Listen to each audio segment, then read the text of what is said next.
Lara Croft fans, both old and new, loved and hated the last Tomb Raider game. Now that 3 months have passed, we'll check out why with our post-hype review of Shadow of the Tomb Raider.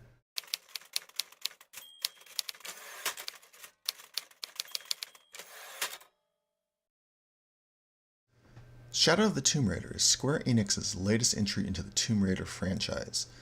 Developed by Eidos Montreal and Crystal Dynamics, it is the 15th main entry into the series, or 20th game in the franchise including spin-offs.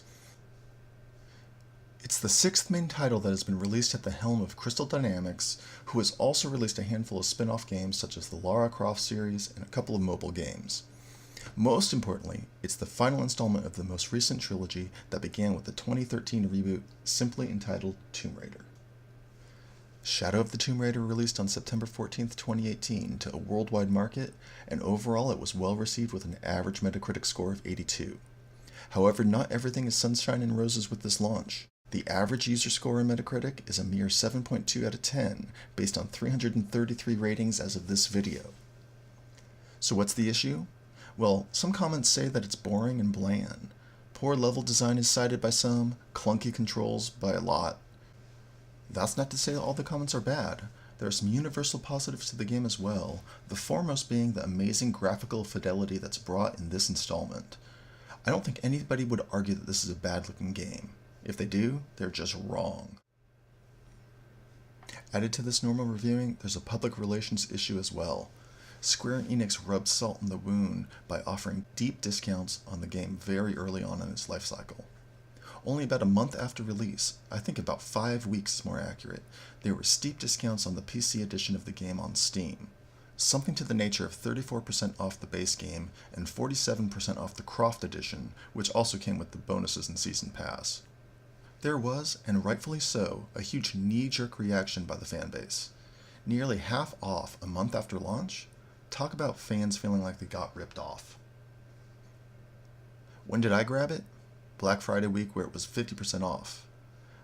It was running at that price point on all versions pretty much the entire holiday season. Was it a good deal? No way. It was a fantastic deal. So I grabbed the Croft edition and played through it.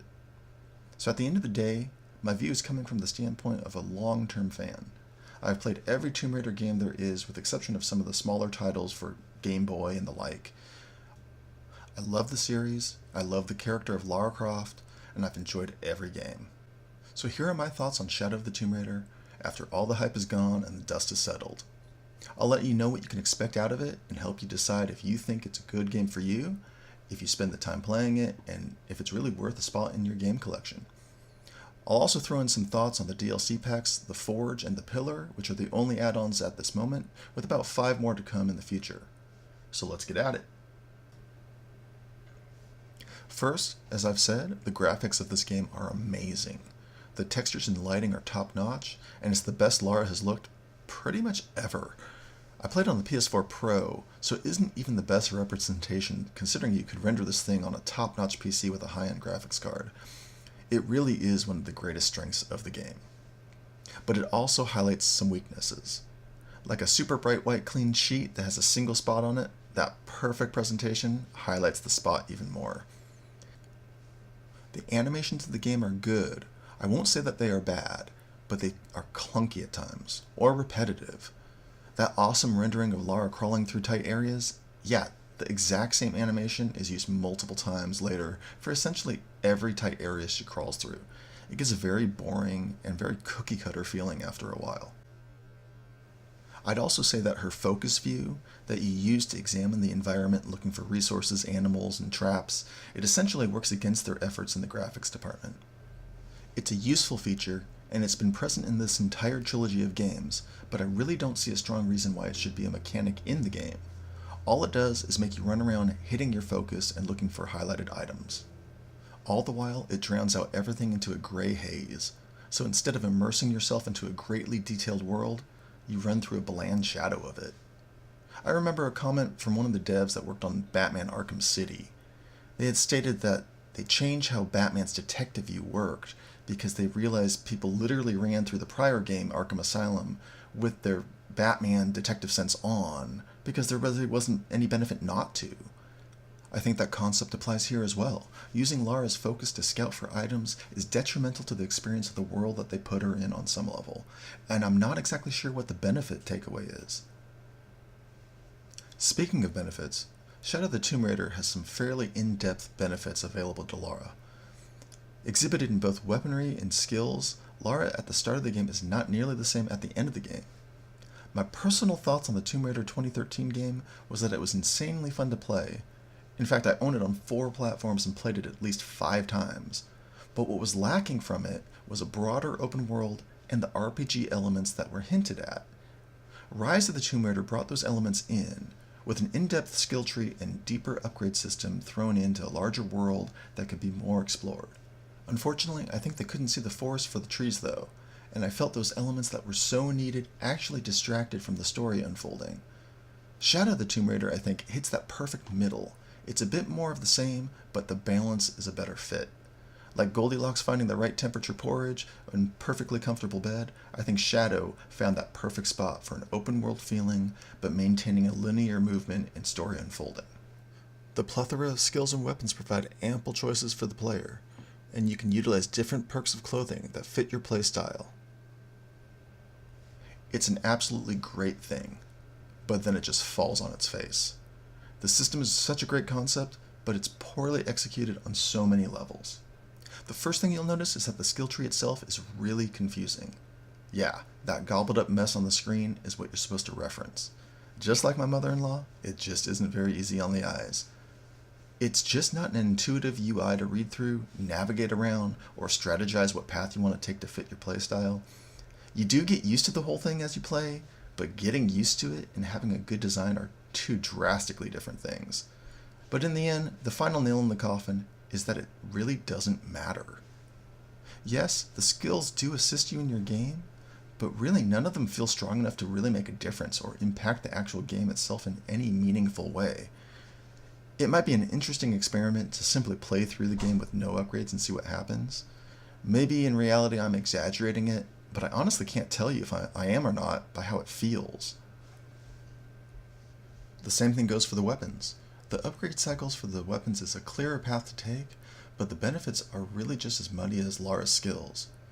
Yes, I can read that implementing this upgrade does such and such, but I honestly don't feel it when I play. Sure, now that my bow is upgraded, I can feel it is stronger, except, is that really the case, or is it a placebo effect from seeing the damage bar grow longer as I upgrade it? I do know that they do upgrade, but like the skills, it really just isn't in a meaningful way. I'd argue it really doesn't matter. But what is worse is the choice of weapons. Granted, I bought the Croft Edition, which came with some pretty powerful weapons out of the gate. I probably could have used those from beginning to end without even caring about other weapons and upgrades. You can feel about that as you see fit, but I felt that was a little too pay to win in my mind. I ran through the weapons as if I didn't get anything for free, and I treated it as such. In fact, I used the bow for 90% of the game. There were only a few times where the combat got too intense that I had to switch to some guns to bail me out. None of that is the real issue though. The real issue with the weapons is that there's absolutely no scale of variance between them. I mean, you can look at the bows, for instance, and see that one has more damage output and another lets you hold it longer and another has a fire rate that's significantly faster. So yeah, you can see the difference, but the problem is that there isn't a clear good, better, best mentality behind the weapon progression, nor is there a clear stealth through tactical type of use or playstyle benefit. I think that is the heart of the failure with the weapon system in this game.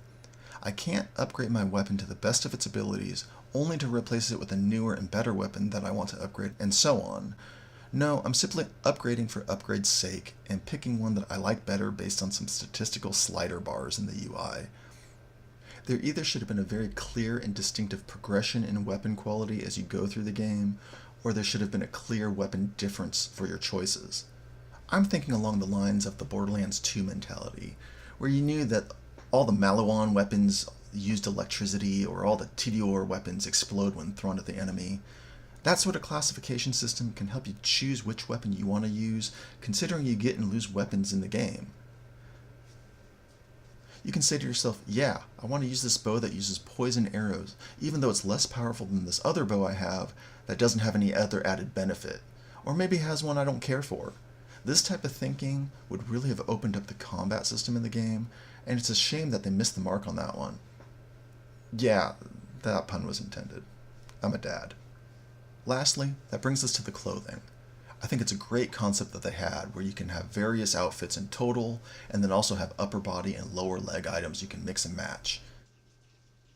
The fact that the clothing choice could be aesthetic in nature, including classic Lara skins, or it could be determined by the perk that it gives you, such as being harder to detect by enemies, or maybe it gives you more resources from each of your finds, it's all fantastic. But at the end of the day, it became a moot point. There are multiple times where they mandate what outfit you wear based on the story, or limit some of those aesthetic choices like classic Lara for no clear reason. To top it off, you can't just change on the fly. Every change or build of an item must be done at a campsite. They give you the choices to make your character yours, then they remove your choices multiple times throughout the games. That's just not a system. So that's kind of why I don't really think the systems that they implemented in Shadow of the Tomb Raider work. But what about the actual game? How does it play? How's the story? Well, I'd love to say the story is phenomenal, but it really isn't. But I'm not going to argue that it's bad. In fact, I think it's far better than Rise of the Tomb Raider, which, as a side note, I felt was a horrible story and told even worse. Tomb Raider 2013 had a decent story, and as the first entry into the trilogy, I felt it launched it well, but it wasn't amazing either. I feel that Shadow of the Tomb Raider has the best story of the three, albeit I think the storytelling needs a lot of work. My biggest gripe about the telling of the story is the jagged introduction. Stories should grab you and suck you in. Shadow of the Tomb Raider grabbed you and threw you around a few times. It didn't even have a clear start. I mean, you have the actual start of the game, with a dramatic plane crash. Then you have a flashback start, where Laura's stuck in some rocks, not explaining where she is yet, or how she got there, what she's doing. It serves as a little tutorial, but not really, as it's very locked into the cinematics of the game. This culminates into the catalyst of the main story for Shadow, as Lara takes the dagger. So then you flash forward to the plane crash again, to start a slow, I have no gear, and start the game with nothing type thing, and they give you a little tutorial through the actual gameplay. Just when you're getting the groove with the game, they do another flashback, way back this time, to Lara's childhood, and it gives you some backstory, and it's relevant to the overall story, but you really don't understand all of that yet, so it's a bit out of place. The story does make sense, but the directing of how it plays out is jarring to say the least, and does not help the story or the characters play out. Pacing is the real enemy of this game. Honestly, I can get past the wonky storytelling. I just wish I could get past the villages.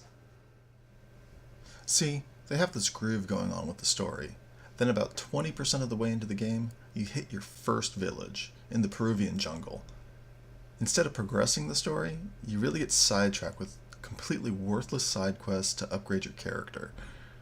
I want to say that by the time I got out of that first village, I was at 28% done with the game. These are just rough estimates, but that means that 8% of the game was side quests in that village. These are quests that didn't push any of the story or characters forward. And freeing that one guy's son from the forced labor didn't really make me feel anything for Laura or the village characters. In fact, I don't even know any of their names because they're so inconsequential. And that guy and his son, that was one of the better side quests. Most of the side missions are repetitive fetch quests where you just get sent to go get something for somebody for some ridiculous reason. The worst part is, you can't even pace yourself in those quests. There were plenty of times that, based on the amount of time I had to play and the desire I had to level up, I figured I'd just do this one quest. But that one side quest snowballed into 5 parts of fetching things back and forth, and it just dragged on. If I had known that early on, I would have skipped it, at least for now, and proceeded on. But I couldn't make that sort of rational decision in my playing because it was just a muddled mess and I didn't know what I was getting into. There really isn't a way to know if you should do more side quests to level up or if you should just move on with the story. But that's okay. Eventually you'll pass through the village and you'll have some more excellent gameplay. Only to come to another village. the villages really are a drag. They just take away from the momentum of the story, only to fill it with some mindless side quests. Granted, you don't have to do everything in the game, but the completionist in me wanted to. Plus, why are they making a pseudo-open-world game if you aren't supposed to do all the side quests? So I pressed on, and I did them all. But I don't feel any better for doing them. But look, your mileage may vary with that. Maybe you don't mind any of that at all. I just found it very distracting to the main story to have the flow completely and drastically interrupted with village areas multiple times in the game. And I'm ignoring the logic of it all too. Like, I'm not exactly sure why old ladies are selling gun compensators in the middle of the jungle. But I guess to be fair, that's akin to the original game having health and ammo packs like hidden inside of an ancient tomb that nobody's been in for centuries. So I guess I can suspend my disbelief on that one. It is just a video game after all. So lastly, Tomb Raider just wouldn't be Tomb Raider without the tombs. Well, just like the two prior games, the tombs are somewhat hidden areas in the map that present you with a puzzle of sorts to traverse through. Overall, I feel that these tombs are very well designed, some more than others, but none were a poor experience. In fact, they're probably the best parts of the game, at least in my opinion.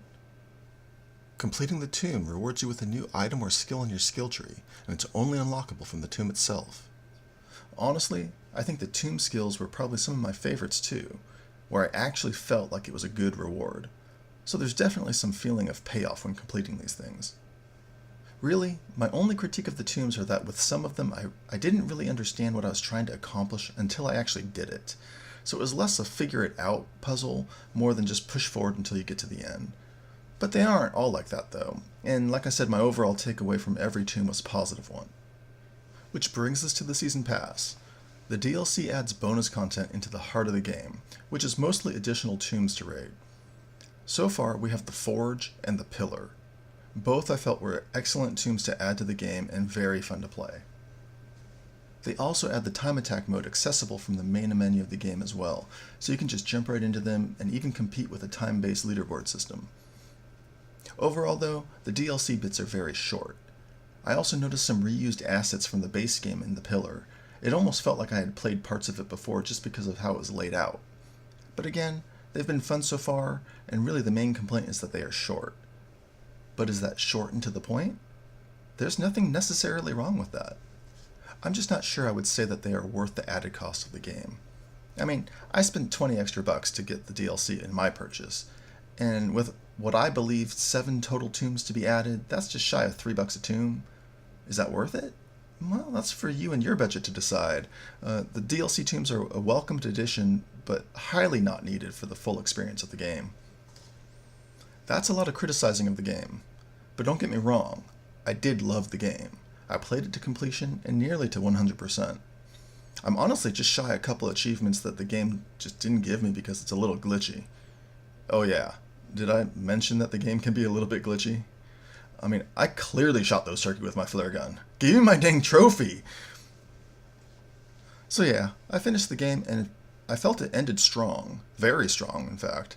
I loved the end battle because it was a real fight, like the rest of the combat in the game, instead of just throwing in a QuickTime event and a cinematic cutscene. I hate when games do that. So I've also started up a second playthrough on Deadly Obsession difficulty. I mean, that's how much I like it. I'm going back on the hardest difficulty. My final thought of the game is that it's a solid game. I mean, I think it's well worth the rough 8 out of 10 score from Metacritic, and while I critique the game strongly, it still has some great gameplay and fun value to it. And really, the whole point of a game is to be fun, and Shadow of the Tomb Raider definitely accomplishes that. I just think a few things fall short with the game. Namely, the interrupted storytelling, the inefficient skill, inventory, and weapon systems. If it weren't for those, this wouldn't be a good game, but instead would be a great one. And really, that's the shame and why all these negative things stick out to me. I just feel they stopped it from hitting its true potential. I do think the series has accomplished something with the reboot trilogy, and that many new options were explored, and some worked and some didn't. I end the game with a sense of accomplishment in a journey, but also weariness of that long journey, and I'm not sure that Lara truly arrived at her destination. I'd love to see a refresh to the series, perfecting the weapon and skill systems, keeping the stealth aspects, and fleshing out the level design to follow the flow of the tombs instead of just having them be on the side. Lara is the Tomb Raider. Let's get her back exploring the tombs.